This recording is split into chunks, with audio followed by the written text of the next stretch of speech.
Jim Campbell might be alive today. If he hadn't have said to me, you stay here with your gun. I'm going up. And I never, I sleep on it, I eat on it, I never forgot that. You gotta remember what one guy did because he thought it was his job to do, and he took a shot for you.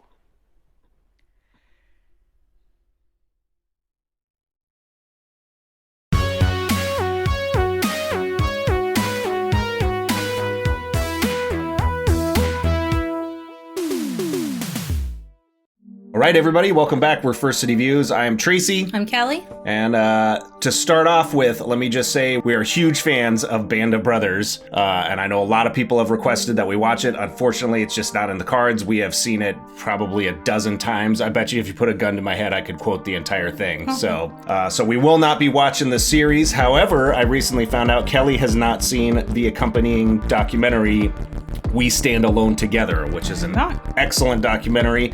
You know how part of the best part of Band of Brothers is seeing the original men talking at the beginning and the end of the episodes? Well, this is a whole documentary of just that, basically. Okay. Very much worth a watch.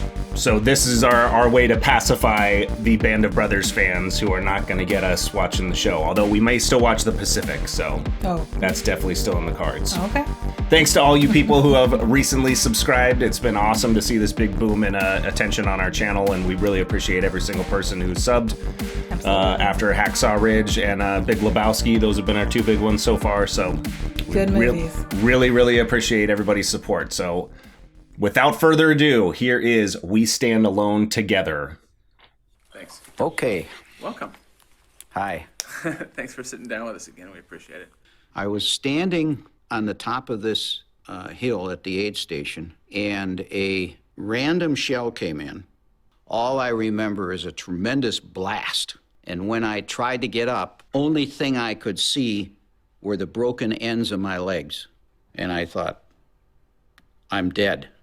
You know, I'm about to die. I said my act of contrition, because I'm a Catholic, and then the next thing I thought of was my mother. And I thought, what's she going to say? Because I was an only child. What are we, like 30 seconds in? So it shows a bunch of real footage. Oh, wow. Look at that. Wow.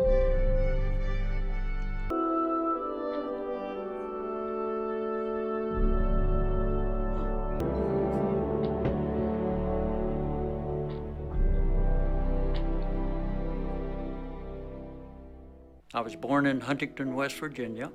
Grew up in Huntington. He's got a magnificent head of hair. Yeah, he does. Born and raised in Columbus, Ohio.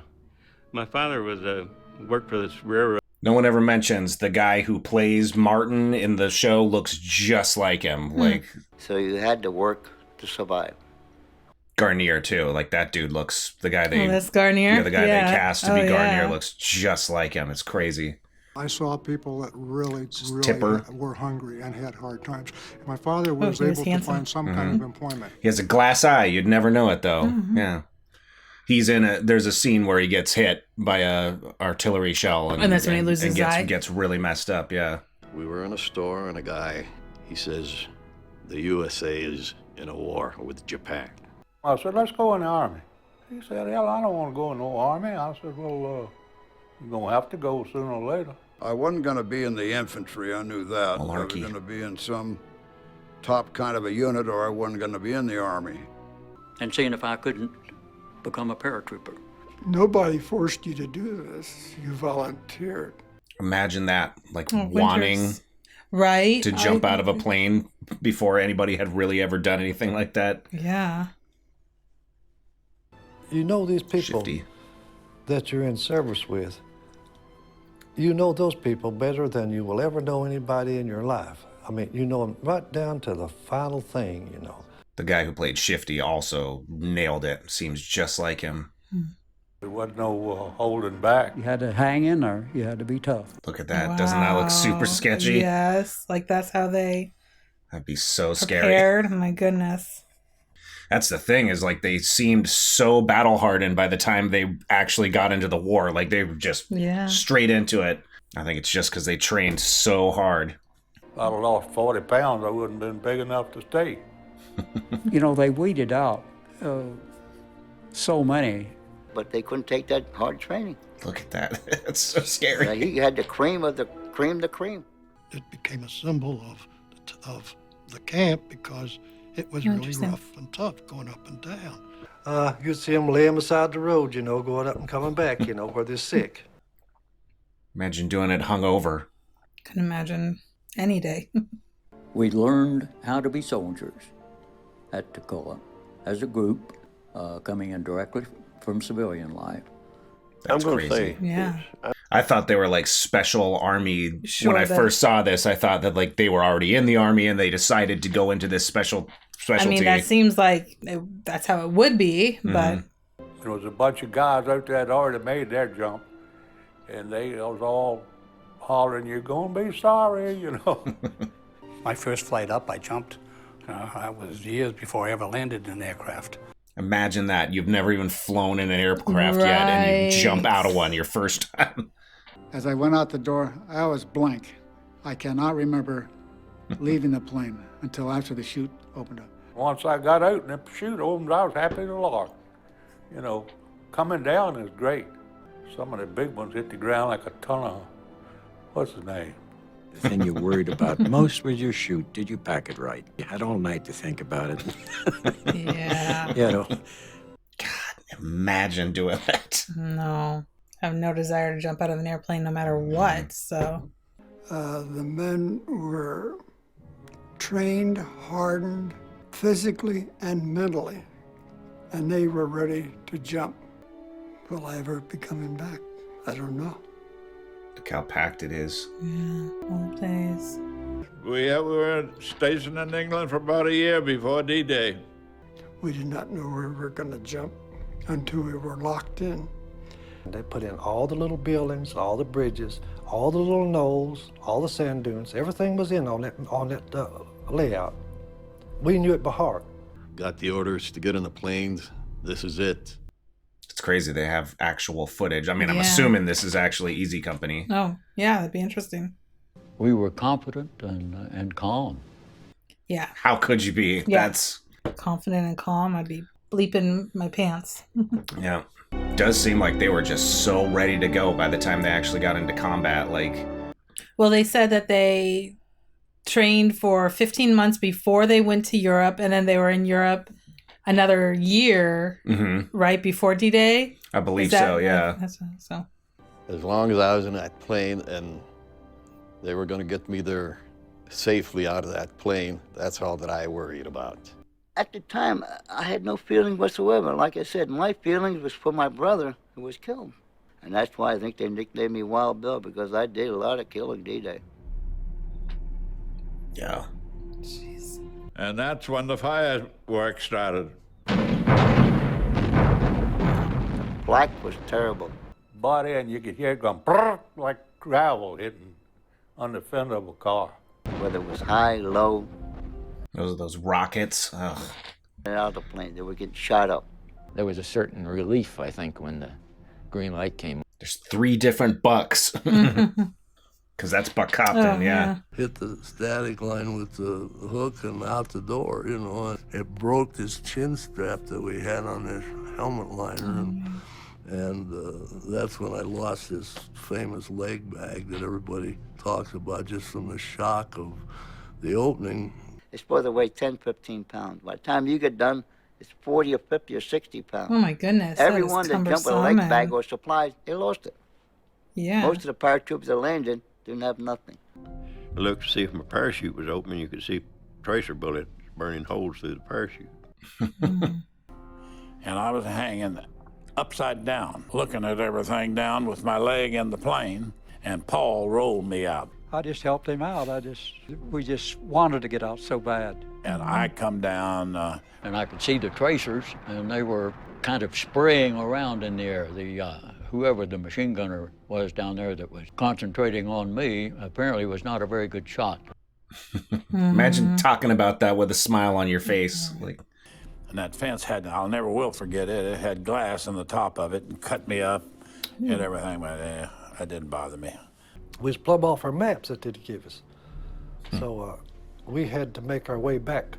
We knew that the beach was to the east of where we were. Friend from Erie was in another plane. When I hit the ground, I hit about 2 feet away from him. Yeah, what are the odds? Yeah. And there I was with a trench knife and a canteen and about 6 candy bars in my pocket, ready to fight the German army, there. you know. And you take his weapon, and that's how you get a weapon. That'd be such a difficult thing to Oh do. my God. Scattered all over the peninsula practically. Those people coming in on those boats, those Germans had those big guns aimed right at them, you know, and just waiting on them. Oh, they had it tough. They had it tough. I admire every one of them. What a humble man. Like, after everything he went through, he's like, no, those guys had it well, tough. yeah, I mean, those were like sitting targets, you know, like. To protect that causeway, any troops coming up the causeway. So beautiful. It is, right? I know, it's. The Germans had moved in there and camouflaged us so well. We didn't know it was there. 12 against 50. They weren't aware of what we had. They didn't realize we only had 12 people. Winters was an exceptional leader, and he was able to size up combat situations and decide quickly and correctly the best way to take care of them. It's interesting to hear the men in their own words talk about Winters. You know, it hits different. I look up and I peek through the bushes and I see a couple of Germans over here so I pull out a hand grenade and I pull the pin on it and I threw it as high and as far as I could throw it. Had enough hang time on it that about the time it got to them, it went off in the air and I got one of them. Oh, wow. They show that in the series, too, in a scene, yeah. And then I saw an arm stuck over that tent and one of those potato masher grenades, you know, with a stick. And that thing fell right down in that trench with me. And I felt like it blowed my butt over my head. I'm sorry. I goofed. I felt like I kind of let them down, but, you know.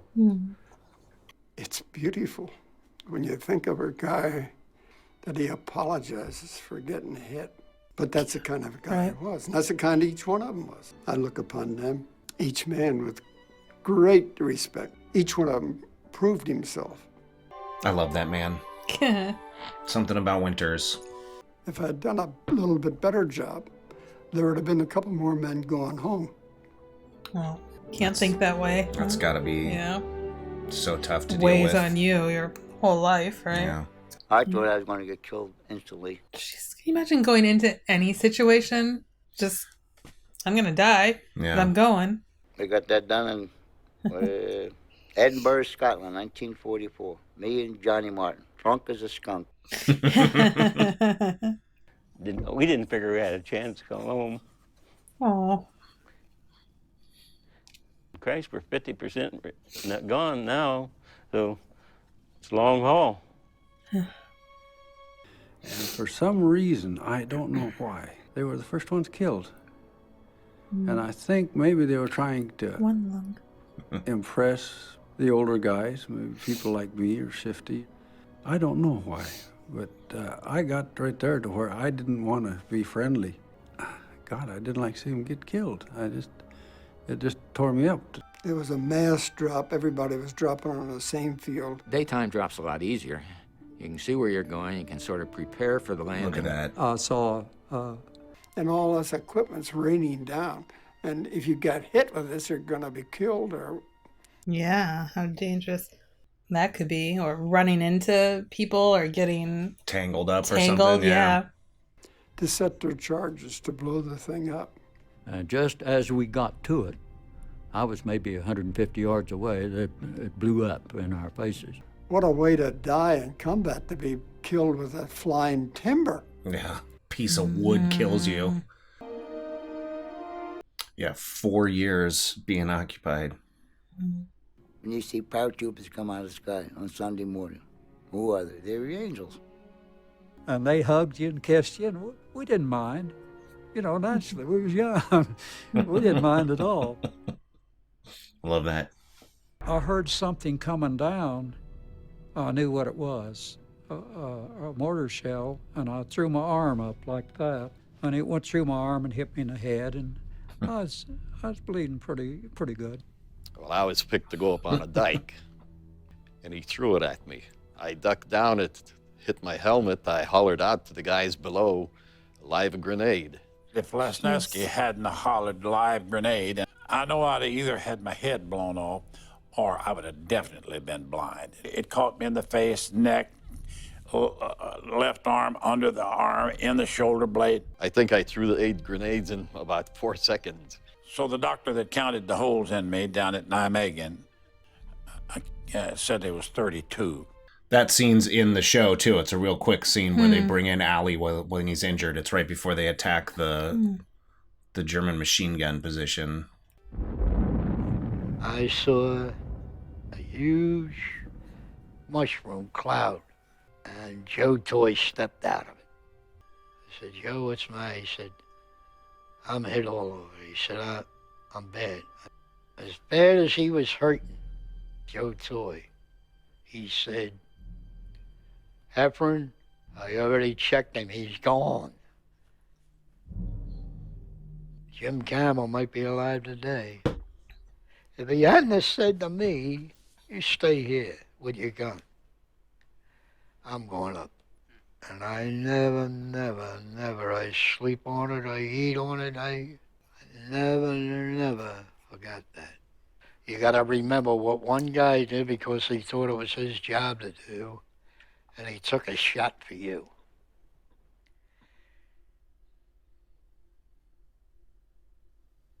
You didn't realize at that point that you're only going to be off the line for a few days and you're going to be facing Bastogne. That's crazy. 600,000. Man. This is Bojack's Woods, right? It is Isn't the that crazy? woods. Sure looks different now. There ain't no snow. Oh, this is definitely the area. This is definitely. Well, there's the town of Foy right over there. Of course, the Krauts had plenty of artillery. Most intense I went through right here. Shelling. We lost Muck and Pinkella over on this side. They were killed instantly. Shelling. Direct hit, 88. Direct hit by the hole. Unmerciful shelling, really. That's what I've heard the men say, that what's depicted in the series wasn't even close. Like, it was actually way, way worse than that. Imagine going back to the place where you lost your leg. And he's such a hard ass. He's just like, oh yeah, it's a nice place. We didn't know what we were getting into. There was very little information. Only that the Germans had broken through. As it worked out, there's some men actually got on the trucks and left for Bastogne and didn't have a rifle. Imagine that, going into battle and not even, like, what are they going to do? You'd have to just, like, dig foxholes or just run ammo to people or whatever. Snow, cold up to your rump. I think that's the only clip of Bull they show in the entire thing, yeah. There are rows of trees. You look down a row and you can see a half a mile. And that's crazy. There was on top of this hill, there was a ridge with a tree line. In wartime, the Mother Earth is your best friend. You can always dig a hole and get out of sight, you know. You'd be surprised how quick you can get through that hard ground when somebody's shooting at you and them shells are falling. Now, you can make fast work of it. And by the time you get it done, they whistle for you to, we're moving out. And you go someplace else and dig another one. One of the guys got hit in the arm with a piece of shrapnel, took his arm off. And they were taking him out. He said, get my wristwatch off of my arm. And before they took him out. And I calm voice and everything, get my wristwatch off of my arm. And the Germans had this, this woods of ours zeroed in completely. And as we hit the woods, why this tremendous artillery attack came. Imagine knowing that you're zeroed and they have to sit there anyway. I jumped into a foxhole that somebody had started and then hadn't finished. So I was crouched down in that foxhole, but it wouldn't hold all of me, so from about my nose up was above the ground. I could see all these shells hitting.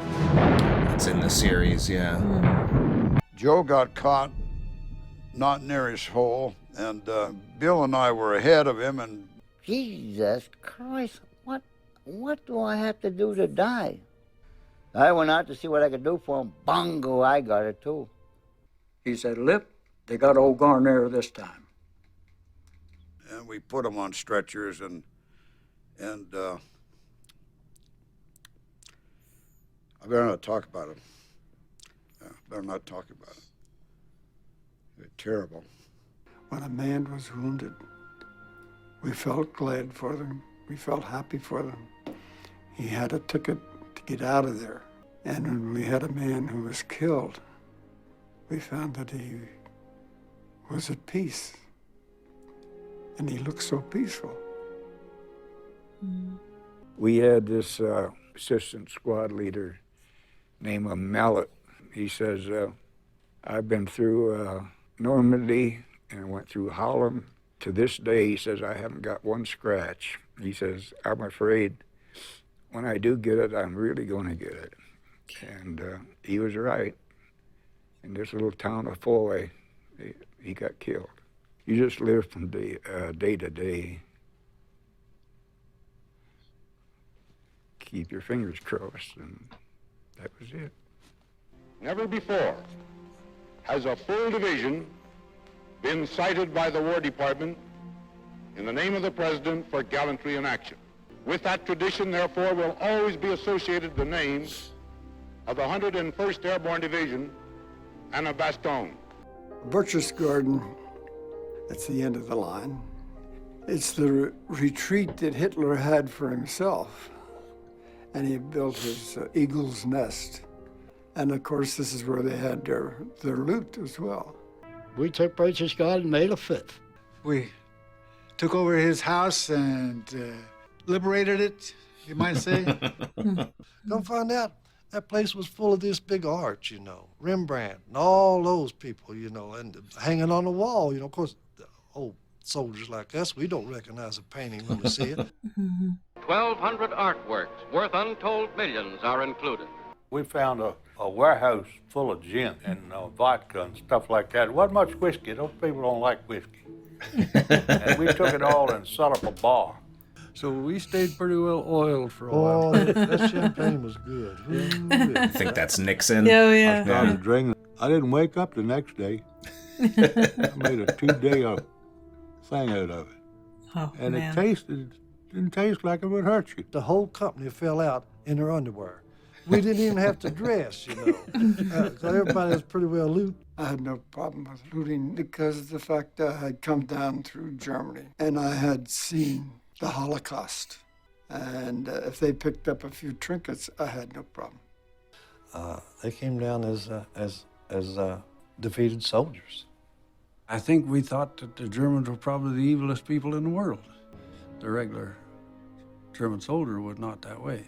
And we might have had a lot in common. We might have liked to fish, you know, he might have liked to hunt. Under different circumstances, we might have been good friends. Something so comforting about Shifty's voice. Yeah. I was assigned this major.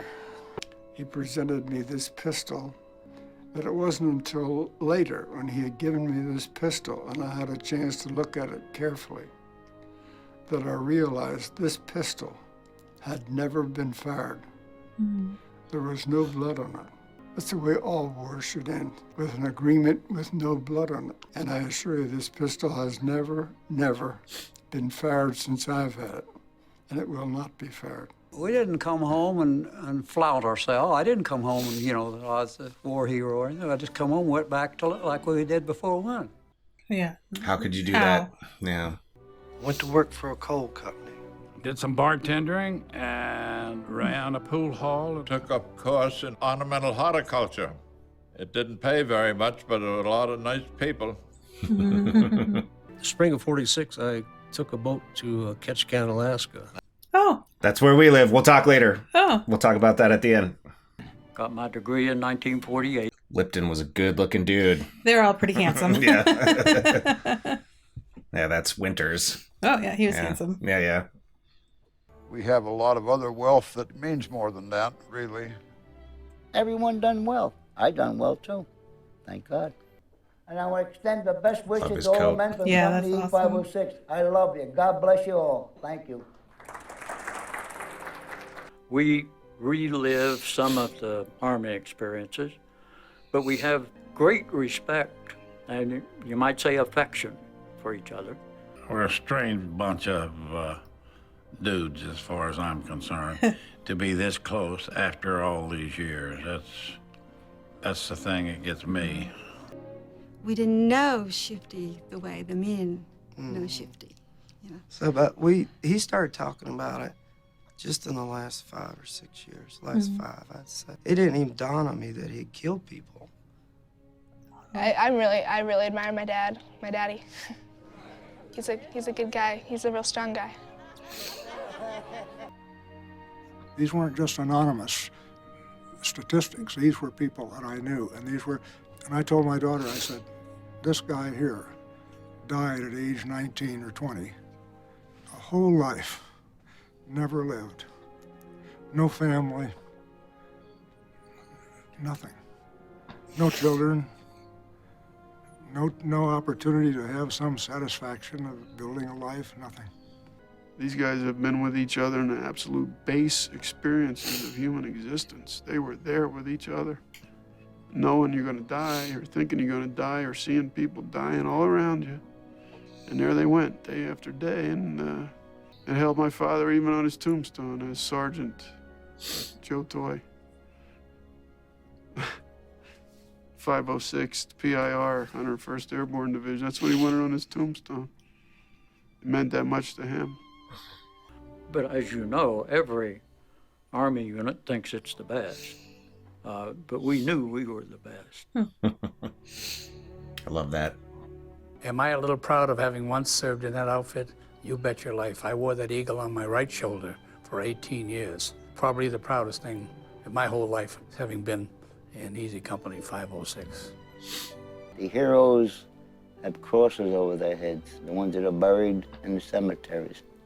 Those are the true heroes, not us. How would you like to be a mother or a father whose son never come back? The son and the mother and father are the heroes of the Second World War. Not the guys that come home. I don't believe there's very, very, very few heroes that came back from the war.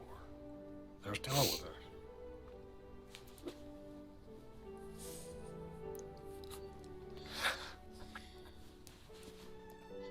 I cherish the memories of a question my grandson asked me the other day. Grandpa, were you a hero in the war? Grandpa said no.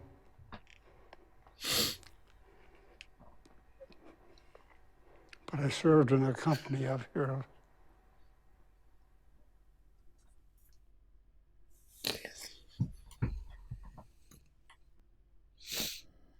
Joe Toy, oh, there was a big Mick. And Garnier would try to come over and sing. He'd say to Garnier, Garnier, you're Italian. You don't know this song. Garnier could sing it better than he did. Bridget O'Flynn. Bridget O'Flynn, Bridget O'Flynn, where have you been? Sure, the big parade never took so long in passing by. Look at your shoes, shaded in sin, Bridget O'Flynn. Stay away from the water, Bridget, darling. You only needed a sissel of beer. 2 beers you were drunk because you were in great physical condition. You were too peaked, you know, and 2 beers you were high as Georgia Pine. I love that that's how it ends. Oh my God. It's Georgia Pie. Yeah. I love the ending. I love listening to Babe sing at the very, very end there. That is awesome. God. Okay, what are your initial thoughts? Oh my gosh. Just, hearing it from their perspective. Like they said, some people come out and just went back to work. I don't know how. That's what I like about the Pacific over Band of Brothers is they go into a little bit more of the aftermath and like how the people weren't okay. They don't really cover that in the Band of Brothers series, but I think they they did a good job of adding some stuff. Not to spoil anything for it, because you haven't really seen the Pacific, but yeah, they get into that a little bit more, like how much more difficult it is.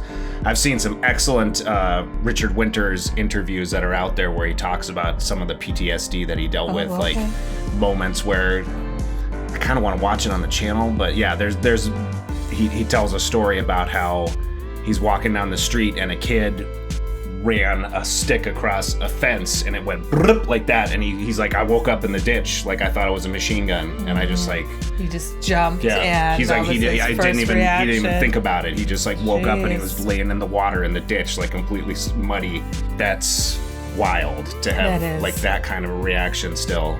It's an amazing doc to just hear nothing but the men. Right. They're just so, humble. Like, I'm not a war hero. Yeah. Well, it's weird how you can tell some of the guys were way more affected. Like, you can tell Heffron's definitely not okay still. Like, I mean, he passed away now, but whereas guys like Garnier could kind of just like smile and laugh about it a little bit, But there's people like Heffron and Malarkey too. Like, you could tell he's one of those guys that's just haunted. Jeez. Yeah.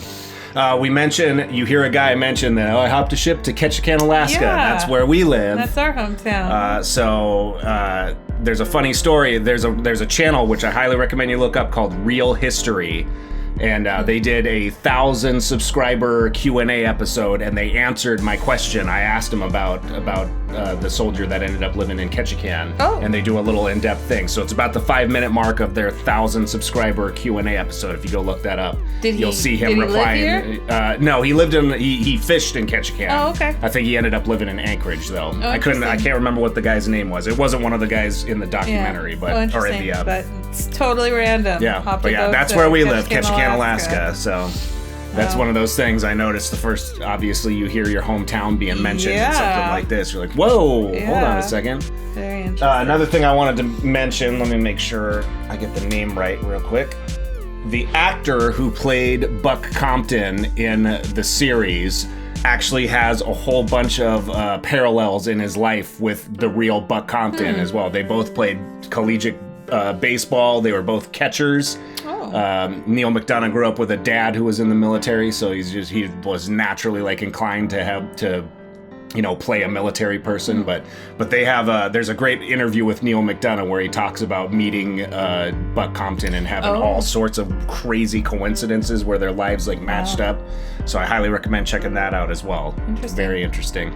That's pretty much all I had to talk about. I'm glad in the doc they went into the leg bag thing, because they don't. They talk about it very shortly in the series, but they don't really mention it. But yeah, that was a huge issue. Apparently, they all had those leg bags and they all lost their weapons. And it seems like a good thing. Like, you need more room. We'll just put it on your legs. Since you're jumping, so it's not like you need to walk necessarily. Yeah. And it was a last minute thing too. Like they just put a bunch of your stuff in this leg bag and it'll be fine. And like 90% of them lost their leg bag, including Winters. Yeah. My cousin Ricky and I watched this series for the first time, and Ricky's the type of dude to notice this, because there's that scene where they're walking and he's with Hall and the guy says, do you even have a weapon? He's like, nope, just my knife. And Ricky pointed out, look, he actually has his knife out too. Like he's walking through the woods like with his knife out. Like, like what are you gonna do, buddy? Might as well have your knife ready. Like, yeah, it's better than nothing. Yeah. To me, it's just Band of Brothers in general is like I consider it like a palate cleanser for my life when I start thinking that my life is difficult and that I have all these troubles and issues in my life. And it's like, well, wait a second, like, this is what real adversity looks like. This is what real men did and could accomplish with so little. So it makes me just kind of like take a deep breath and like, okay, never mind. Like I can deal with what's going on in my life right now. Oh my God, I could not imagine being a parent. Yeah. From my perspective, being a mom. For a kid that never came home.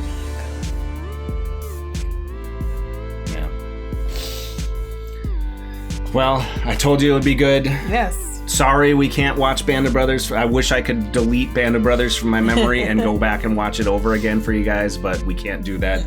We're way too familiar with the series, but we might move on to Pacific.